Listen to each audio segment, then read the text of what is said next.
আচ্ছা, আপনার দোকানের জুয়েলারি কি বিদেশের ব্র্যান্ডের চেয়ে খারাপ? একদমই না। তাহলে মানুষ কেন আপনার থেকে না কিনে এই বড় ব্র্যান্ডের পেছনে ছোটে? সিম্পল। আপনার গোল্ড খাঁটি কিন্তু আপনার ব্র্যান্ডিং একদম ফালতু।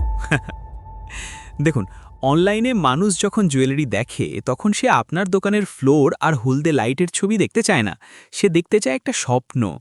95% জুয়েলারি মালিক আজও মোবাইলে ঝাপসা ছবি তুলে ভাবছেন সেল কেন হচ্ছে না। ভাই, প্রেজেন্টেশনই এখানে সব। এই 3টি কাজ আজই শুরু করুন। ১. Stop generic posting. মোবাইলে তোলা ছবি বাদ দিন। প্রফেশনাল এডিটিং আর প্রিমিয়াম লুকে ফোকাস করুন। ২. টেল আ স্টোরি। শুধু জুয়েলারির দাম বলবেন না, এই জুয়েলারি পরলে কাস্টমারকে কতটা রাজকীয় দেখাবে সেই গল্পটা বলুন। ৩. Show authority. আপনার হলমার্কিং আর মেকিং প্রসেস ক্যামেরায় আনুন। ট্রাস্ট না থাকলে অনলাইনে কেউ ১ টাকাও ইনভেস্ট করবে না। আমরা গ্রাফিক্যাল মেটাতে সাধারণ দোকানকে এক রাতেই প্রিমিয়াম ব্র্যান্ডে রূপান্তর করি। তো আপনি কি এখনও সেই সাধারণের ভিড়েই থাকতে চান? চলুন আপনার ব্র্যান্ডকে নেক্সট লেভেলে নিয়ে যাই।